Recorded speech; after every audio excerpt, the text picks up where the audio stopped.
Hello, everyone. Welcome to the first podcast by Mesothelioma Guide.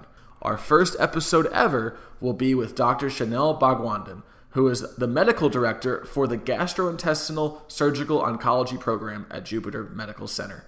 It's an excellent, in-depth, and informative conversation about his career so far in mesothelioma treatment, how he communicates with patients, how he became a peritoneal mesothelioma specialist, and his feelings on mesothelioma treatment. We hope you enjoy the podcast, and if you have any feedback or questions at all, you can find us on Facebook or Twitter, or if you're just looking for treatment connections or legal help, you can contact our patient advocate and registered nurse, Jenna Campagna, at Jenna, that's Jenna, at mesothelioma-guide.com. Here with Dr. Shanel Bhagwandin, the medical director for the Gastrointestinal Surgical Oncology Program at Jupiter Medical Center, and he's faculty at Mount Sinai in New York City as an assistant professor within the Division of Surgical Oncology. Dr. Bhagwandin, congratulations. You're actually the first guest that we've ever had on for the podcast, so this is pretty awesome. Thank you for doing this, though. No, I really appreciate the opportunity to be here and discuss about what I do and talk to patients. Absolutely. So just give people who are listening a little bit of an overrun for what you do. Peritoneal mesothelioma is one of your specialties and one of your focuses, and you do have a lot of experience using HIPEC and cytoreduction for peritoneal mesothelioma for treating it. But just your education, it's pretty extensive background within this field. I know you went to Lake Erie. And I'm going to try and pronounce this as best as I can, but you can correct me. Lake Erie College of Osteopathic Medicine. I know you did a residency at University of Illinois and then a fellowship in Mount Sinai, certified on the American Board of Surgery. And you were in the news. This is interesting for me.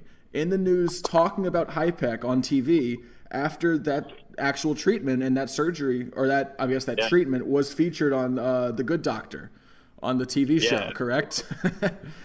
Exactly. So it's definitely, we're always learning new things every day, but, one of the things, especially with awareness for certain treatments, is that sometimes they're not always available. So I was happy to be a part of that, that expose and bringing light to the fact that not only is there a treatment for peritoneal meso, but certainly that it sort of caught nationwide attention on The Good Doctor, the TV show, and we had an opportunity to talk about what we do and also discuss with a patient that was previously treated with the Cytoreductive Surgery plus HIPEC. Do you watch, or did you, before this appeared on The Good Doctor, did you ever watch The Good Doctor? I mean, were you an avid viewer, or is this kind of something that kind of took you by surprise, I guess, or you didn't really know much about the show? I mean, I think I've heard of it just in passing, but I didn't know if you watch it a lot. I guess. Yeah, I guess my position is I probably don't get a lot of time to watch a lot of TV, but I was aware of the show before, and certainly we were able to really get a good introduction to it with a lot of their medical expertise and people that had been really talking about breakthrough treatments, and I think that's one of a good thing about the show is that they're looking for new opportunities for treatment and ways to treat. So certainly really drew a lot of attention, for sure. Last question before we actually get into meso. I remember I used to watch House from way back when, like a decade and a half ago. I mean, and I just always imagined that show definitely kind of dramatized, treatment and specific diseases and kind of how it works. And I haven't seen The Good Doctor. Do you feel that's the case? I mean, do you feel like it's kind of I mean, it's Hollywood, right? Or it's kind of just, it's dramatized is, I guess, the perfect word for it. That it's a little bit, It's made a little bit more, a little more gripping, I guess, for television. But this is not really a good representation of what it actually is like to have this disease and have these meetings. Yeah. Yeah, sometimes it's hard. Reality almost sometimes doesn't capture. It's funny, in this day of television and whatnot, it seems like a lot more is geared towards reality, but in actuality, it's really a lot of drama that comes along with it. And, especially when it comes to cancer and what we do, sometimes it is a tough thing to discuss. And, in that context, TV certainly plays a role in, like you said, giving it a little bit of a drama and flair to it. But, I guess it's what self-taper, so to speak. Exactly. Going into your education and then eventually your career, how did you become a peritoneal mesothelioma specialist? What like at what point in, like, whether you're at Lake Erie, whether it's residency, whether it's fellowship, like at what point did that kind of click for you that you're worried that you're going to be specializing in oncology and in diseases that would be metastasize or relate to the peritoneum and peritoneal cavity? Yeah, I mean, I think part of it is, certainly why I chose to do what I did, which is surgical oncology or cancer surgery, is helping patients that have advanced disease. But, where I went to residency at the University of Illinois at Chicago, Dr. George Salty, who's also an expert in peritoneal carcinomatosis and mesothelioma, I got introduced to HIPEC there as part of my residency. And HIPEC is not one of those things that's available everywhere. So I had the luck, I'll say, of being introduced to patients that had advanced disease and needed a very specialized treatment. And in that, I was able to certainly take advantage and learn more about the techniques. And ironically, I went to Mount Sinai for fellowship, for my surgical oncology fellowship, where I trained under Dr. Daniel Labo. And he actually started the HIPEC program at Mount Sinai around 2006. So it's also him, Dr. Sarpel, Dr. Spirosiotis. So I had, at this point, a whole team, and Sinai is actually one of the largest centers in New York City that really does HIPEC. So we got to see a lot of patients, and in that, especially with regards to the training, it's sort of the same thing. Not all surgical oncology fellows graduate with the experience of being able to treat peritoneal mesothelioma, and it was really a good opportunity for me to sort of pioneer that. So with that, I ended up coming down to Florida, and as a result of that, we were really able to establish a peritoneal surface malignancy program down here to treat patients with peritoneal mesothelioma, so that they didn't have to travel, far and wide to get this treatment, let alone even know that it's available. Yeah, especially people who live in Florida, when they don't have something close, they have to travel far no matter what.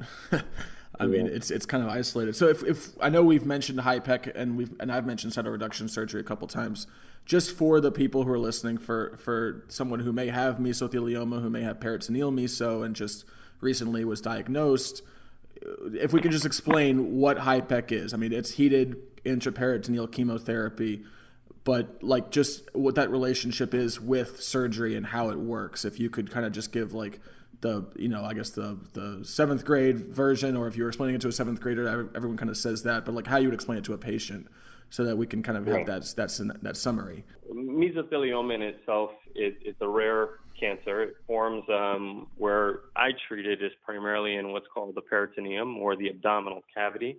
And it basically develops on a thin layer that lines our organs, or the inside of the abdominal wall.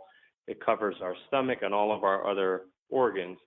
And as a result of that, patients can develop essentially a cancer that can sort of be widespread, involve the lining of the abdomen as well as other organs, and spread unnoticed until you start to develop symptoms. Usually the beginning symptoms of peritoneal meso, they can include abdominal distension, bloating, pain, swelling, tenderness around the abdomen. It can even affect your bowels, such as constipation, diarrhea, or completely encase the bowels so that patients become obstructed, or they start to develop obstructive symptoms such as nausea, vomiting, and whatnot.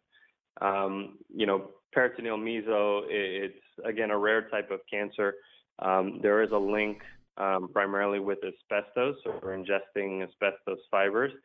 The best treatment afforded is primarily surgery and chemotherapy. And the chemotherapy is pretty specific to the way that it's delivered, is that normally when you think of chemotherapy going through the veins throughout the whole body, HIPEC, or the hyperthermic chemotherapy, is delivered into the abdomen, so it directly comes in contact with the abdominal lining and all the organ surfaces that are affected with cancer. So that's sort of a quick, survey of how we treat it. But that's the rationale, is that sometimes the systemic chemotherapy, the one that goes through the IV, just can't reach these tumors in this cancer. And as a result of that, we go to the operating room, we remove the bigger, bulkier tumors that we can see with the naked eye with surgery. And that's what's called the cytoreductive surgery, or debulking, because you're basically getting rid of a lot of the larger tumors. And any sort of microscopic disease that would cause this cancer to come back is what the chemotherapy is primarily for. It's delivered, it's heated, and it has been shown certainly to improve survival with this, because as you can imagine, if this cancer is in the abdomen and it continues to persist, grow, it ultimately will lead to death. And as a result of that, it obstructs the bowels, it affects the ability to absorb food and even digest things. Two questions. One, and both of them you may not be very smart questions, but just as someone who's learning more about mesothelioma every day and mesothelioma treatment, in HIPEC, again, like you said, it's chemotherapy that is injected directly into the abdomen versus an IV. Directing it or inserting it, directly into the abdomen, or administering it directly into the abdomen, does that have, is there less likely of a chance that it's going to have a negative effect on healthy blood cells versus? That's actually a very, an excellent question, and it sort of speaks to how we're able to deliver such high doses of chemotherapy into the belly without really having to worry about, its effect on the rest of the body. The chemotherapy, the interesting thing about the peritoneum, or the peritoneal layer, or that abdominal lining, is that it limits sort of the transfer of drugs and things like that, certain medications out of the abdomen into our circulation to affect healthy cells. So really, when we deliver it, it's primarily concentrated in the area where the cancer is, and it almost becomes what we would call a regional therapy. So it's focused just on that area.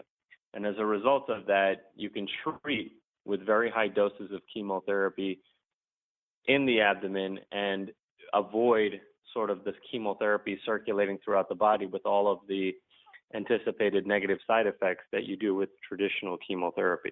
Awesome. Thank you for explaining that. And you also mentioned that peritoneal meso involves the ingestion of asbestos. That's one of the primary, if not the primary reason or primary cause. And you can also inhale asbestos. But, is there a link between inhaling asbestos to pleural meso and ingesting to peritoneal? And if so, what's the biological process that leads to ingesting asbestos, the fibers just going to your peritoneum versus inhaling it going in through your nose going into your pleural? Like, is there some sort of process and link there that just kind of naturally happens? There are a number of theories. I'll say that we don't fully know. Okay. How the asbestos fibers ultimately cause malignant peritoneal meso. As far as how they might reach the abdomen and result in cancer, it could be anything from swallowing the fibers. They travel through the digestive tract, and by way of that, they access the peritoneum. Certainly, you can inhale the asbestos fibers, and as a result of that, we have a very intricate network of lymphatics, and asbestos fibers can travel by way of lymphatics to reach the peritoneum. But again, the reason what we do know about asbestos is that it is damaging to our cells. It does damage our DNA so that they can't heal, and as a result of that, that's what leads to the development of cancer itself. So once those cells, the asbestos then becomes irritating, let's say, to the cells in the peritoneum. They become very thickened. We start to develop fluid in the abdomen. That's what leads to distension. And over time, the thickening sort of leads to more and more tumors that begin to form on the peritoneum. And as a result of that, that's what contributes to these cancers sort of overtaking and what we call caking. If you think of layering a cake or smothering it, all of our organs sort of become very saturated with these tumors as a result of that. Has HIPEC changed how, I'm trying to think of the word, has it changed how invasive surgeons and surgeries are for patients? Like, has it made surgery just naturally less invasive? Because theoretically, right? I mean, mesothelioma tumors are like microscopic. They're so many of them that it's so difficult sometimes to locate all of them. So in theory, the surgery would take longer, or it would be more invasive to try and make sure that you have removed as many as possible. But HIPEC, again, in theory, would be able to. It's chemo inserted right into the area that you're trying to attack to remove the cancer cells. So, does that make surgery, like, naturally, is surgery just less invasive and less of a risk for patients? I would say, it is a very invasive operation, because certainly, whereas let's say you're going into the abdomen to remove a colon cancer, you're focused specifically on the colon, whereas peritoneal mesothelioma has no limits, it has no bounds. It affects everything from the colon to the stomach to the liver, or it can. And in that context, the surgery to treat it is all dependent on how involved, aggressive, or invasive that disease is, meaning how it's spread throughout the abdomen. But as far as advances in the way that we've evolved with regards to HIPEC, what we have learned is how to select the appropriate patients for surgery. So we know that there are certain patients that probably won't benefit from having an invasive operation like that, because there is such a higher likelihood of leaving cancer behind, which really wouldn't serve any benefit. The goal of the surgery is to get what's called an optimal cytoreduction, or remove all, if most, of the disease. So, with regards to how we select patients, we use what's called a peritoneal carcinomatosis index. That gives us a score, and it basically breaks down the abdomen into quadrants that allows us to calculate a score and figure out what really is the appropriate amount of disease, let's say, that correlates with improving survival. At the same time, we know, we have some idea with regards to what chemotherapy drugs are going to be responsive, meaning the chemotherapy that we deliver into the abdomen, what type of chemotherapy agents are going to be more responsive to use in a patient with peritoneal meso. So, it really is all dependent on how much disease there is to minimize a lot of the complications that can come with a major operation like this. And you mentioned peritoneal cancer index. It's 0 to 3 for 13 quadrants. Is that correct? Or is there a different system that, I know that might not be the only system that is used, but that's the one I've found. Correct. Okay. It's primarily, you divide the abdomen into 13 regions, and essentially the number that's assigned to each region is on a score of 1 to 3. Based upon the amount of tumor that's in that area. And that's a way to stage, just in the same way that pleural mesothelioma is staged 1 to 4. It can be a way to stage, because like you said, it's a way to kind of determine patient selection for surgery, whether or not this is going to benefit them, whether or not it is not going to benefit them, like just like you said, exactly. Like you summarized. So you can come up with a maximum score of 39 versus someone that has a score, let's say 10, 12, the correlation there is that a lower index score means that the patient would likely qualify for surgery, whereas a higher index score means that the cancer has spread, it's more advanced, and it limits what you can do surgically to remove it. And in terms of the research out there and advances that we've made looking at patients that benefit from this procedure, traditionally, if you have a score that's higher than 20, usually the patient won't respond well to surgery. It usually means that they have more disease than really can, be affected by a surgery without all the associated risks. Do you or do you know of uses where HIPEC is more for a palliative purpose and it's not used in combination with cytoreduction? So it's not a patient who's eligible for surgery. It's just HIPEC to relieve pain, to try and manage the tumor's growth, and try and manage its quality of life, more or less. So the thing about the HIPEC is that it really will only penetrate once it's heated up to about 2 millimeters depth. So if you have big bulky tumors, essentially you're not going to get much of a response by, having the chemo come in contact with it. That's why the surgery plays a role. But as far as palliative treatment options, one thing that the chemotherapy can do is that it has been studied in the context of doing, is that it can blunt the amount of fluid that's produced by the peritoneum. So a lot of patients, when they present with peritoneal meso, usually the first thing is, again, bloating. Their abdomen is so distended to a point where they're, man or woman, 9 months pregnant, and they have to require multiple drainage procedures just because, as you can imagine, as the abdomen continues to swell, it affects all of our organs. It compresses our blood vessels. It limits our ability to take deep breaths, and patients ultimately become very, very symptomatic. So as far as symptoms where you can't necessarily get a successful treatment out of it, to avoid the role for going to have multiple drainage procedures, meaning that you're taking out liters and liters of fluid, cancer fluid, out of the abdomen, only to have it come back every week.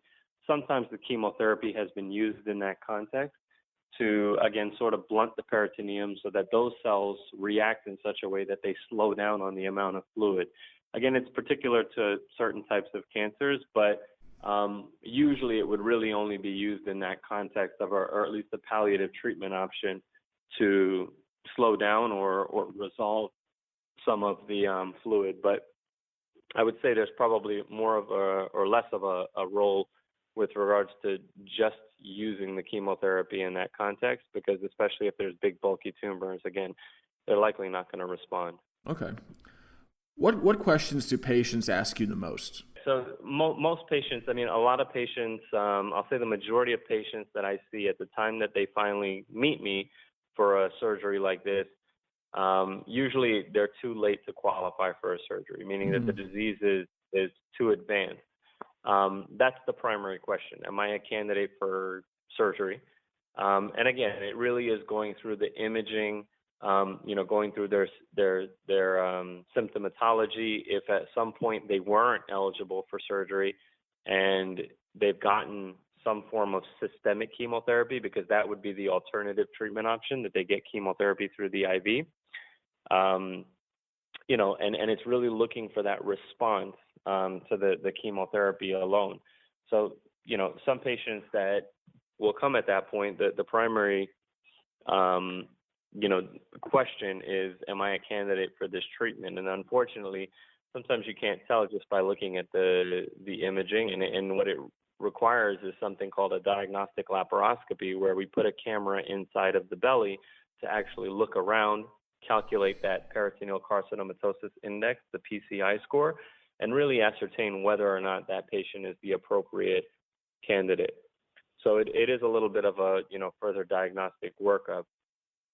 As far as that, I would say that another question is, certainly pertaining to survival. So if you're going to go through this big operation, et cetera, and you want to make sure that obviously the treatment is better, or at least is going to improve survival, it's not worse than the disease, and it's not going to result in an unfortunate outcome, especially having to have surgery to go ahead with this. So, I would say that with regards to overall 5-year survival, patients, about 50% of patients are still alive after a procedure like this, whereas alternatively with chemotherapy alone, it can be rather advanced, and some patients will actually succumb to the disease within 6 to 9 months. There are also many different, cell types related to peritoneal meso. Some patients are treated in the context of, what would be used typically for ovarian cancer, because sometimes they fall in that realm, even though it isn't ovarian cancer. Well, and there's also a link between, people who have mesothelioma. I got to word this correctly. Hold on. There's a link between mesothelioma and ovarian cancer, in that if you have mesothelioma, you also are more at risk of having ovarian cancer, and vice versa. You're absolutely there are studies for that. So I'm not trying to cut you off. I read that recently, wanted to point it out, wanted to sound smart, but so yeah, exactly. So we do see some patients that Certainly if they have a diagnosis, because not only ovarian cancer presents very similarly, and in patients that obviously still have their ovaries, that's a very real consideration, is determining and differentiating whether or not this is consistent with a primary peritoneal cancer, or if it's actually coming from the ovaries. The reason being is that sometimes the strategy with regards to chemotherapy versus upfront surgery changes, and it really is that rationale of sort of dissecting it a little bit. One of the benefits is that there's, recent randomized data that has shown that, ovarian cancer as well, those patients have a benefit with regards to undergoing cytoreductive surgery and HIPEC if they have advanced disease, similar to how most of the primary peritoneal cancers present. Mm-hmm. So, in that context, again, everything has to sort of be, laid out, looking certainly for genetic predispositions to certain cancers that may overlap, and, making sure we have the appropriate and effective treatment. When you're communicating with a patient, how do you balance between giving them the info that they need, which, again, it could be that they are not a surgical candidate, or it could be that, the life expectancy for this disease with this score or is not great, versus being sensitive because it may be different every time. I'm not sure. And is that something that, it can't be easy to deliver and discuss negative news, but you also have to. So how do you balance that? I think a lot of that is, you can't forget that's a very real person in front of you. And that's part of the reason I went into, what I do right now, is because, ultimately at the end of the day, we love our patients. We like helping our patients. There are good days, there are bad days, et cetera. But, you're dealing with someone that, or rather you're dealing with a diagnosis that someone is still trying to digest. They're still trying to process. And it would be very insensitive to just ignore that and move forward with recommendations. At the same time, I think, some patients are fortunate to have their families involved. And, sometimes that's where a lot of the questions come from, because patients don't necessarily know what the next step is, how to ask what the next step is, et cetera. So my job is to make sure that they have all the appropriate options with regards to treatment, and try to anticipate or answer those questions that I think they would want to ask in a situation like that. It's a very tough diagnosis to know that you have an advanced cancer, that there may be limited treatment options nonetheless. So I think that is really a little bit of the balancing act. And, at the end of the day, patients ultimately want to know the truth, right? Mm-hmm. So I think it's important with regards to quality of life, figuring out goals of care, all of those things.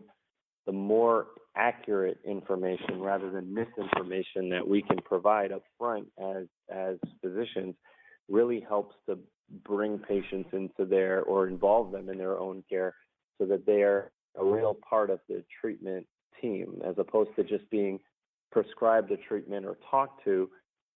They participate ultimately, and they ask appropriate questions when they're given that opportunity, to really sort through, is this really what I want to do next? Yes, that is a treatment option, but is this what appeals to me? And I think, being a good listener and, giving patients the opportunity, spending time with patients, and certainly going through the algorithm is important. A lot of patients will, before they even come to the diagnosis, may have, for lack of a better word, some baggage that they're carrying into a consultation, be it misdiagnosis or delayed diagnosis. That's a very real possibility. So, this is a rare cancer, and sometimes it is tough to come to a conclusion. So I think it is important to take the time to address any sort of misconceptions, notions, or anything that, patients may have before going forward, because ultimately that may cloud, future treatment options or even responses, as well as their expectations going forward.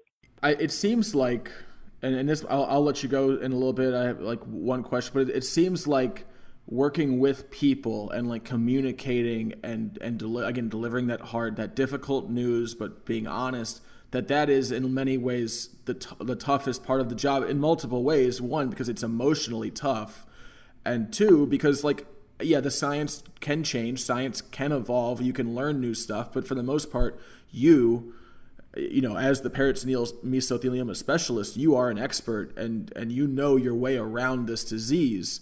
But working with people, because there's so many different personalities that are going to come through your door, there's so many different types of families, so many different backgrounds, so many different thought processes and brains that are all wired a different way, that, you know, that's a very fluid aspect to your job. I mean, is that it? Would you agree that is in many ways the toughest part, and that it's also the part that you probably learn the most about yourself, the job itself? I mean, again, it's not like you can perfect that aspect because everyone's so different. Exactly. I think you touched on a very, very important point for a lot of us, just the human nature of it. And, you know, I probably learn more about myself from my patients. And it's not anything that they directly say to me. It's just being in those situations, going through that with them.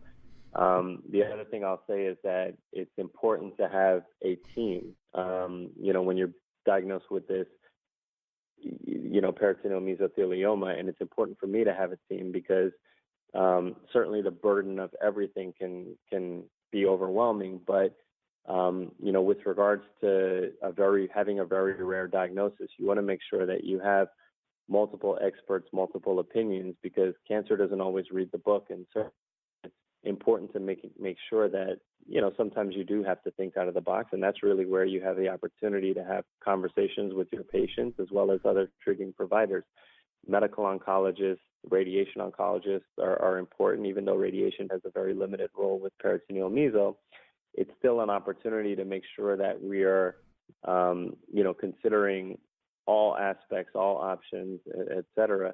We also have a great team of navigators, which are nurses that really guide patients along, help them provide support services, nutrition, genetics, et cetera. So all of those things play a role. You know, and at the end of the day, it really is that human nature that we're all working on the same team. You know, a treatment that's going to at least offer some benefit in the long run. Dr. Bhagwandin, thank you so much. This was insightful and enlightening, and I hope really informative. It was informative for me, and I hope it was just as informative for anyone who listens to this podcast. Thank you, and again, thank you for being the first one. This is really special for us, and I hope that you enjoyed it.